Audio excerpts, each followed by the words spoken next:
Hi, welcome to Gouramma Gumagumalu. నేను ఈరోజు మినప పునుగులు కొబ్బరి టమాటా చట్నీ చూపిస్తున్నాను. దానికి 1 కప్పు చాయ్ మినపగుళ్ళు, 2 కప్పుల బియ్యం శుభ్రంగా కడిగి 3 గంటల సేపు నానబెట్టి కొంచెం ఉప్పేసి బాగా మెత్తగా రుబ్బి పెట్టుకోవాలి. డీప్ ఫ్రైకి సరిపడా ఆయిల్ తీసుకోవాలి. చట్నీకి 1 కప్పు కొబ్బరి ముక్కలు, చిన్న టొమాటో, 1 పిక్క చింతపండు, సరిపడా ఉప్పు, డ్రై రోస్ట్ చేసి పౌడర్ చేసుకున్న నువ్వుల పొడి 1 టీ స్పూను, 3 పచ్చిమిర్చి తీసుకోవాలి. పోపుకి మినపప్పు, ఆవాలు, ఎండుమిర్చి, కరివేపాకు తీసుకోవాలి. ముందు పచ్చిమిర్చి కొంచెం వేగనిచ్చి అందులో టమాటో, చింతపండు, ఉప్పు కూడా వేసి టమాటో మెత్తబడే వరకు వేగనివ్వాలి. తర్వాత అది కొబ్బరి, నువ్వుల పొడి అన్నీ కలిపి మిక్సీ చేసుకుని పోపు వేసుకోవాలి. ఇప్పుడు పచ్చిమిర్చి కొంచెం వేగింది.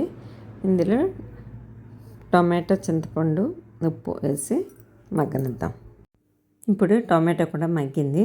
ఇందులో కొబ్బరి ముక్కలు, నువ్వు పొడి వేసి మిక్సీ చేసి పోపు వేసుకుందాం.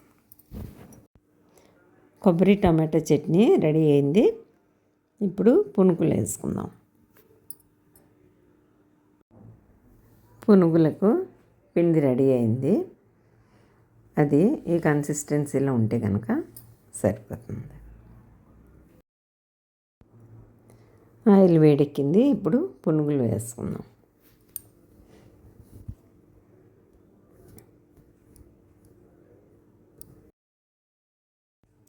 పునుగులు కొబ్బరి చట్నీ రెడీ అయ్యాయి. నచ్చితే like, share and subscribe. Thank you.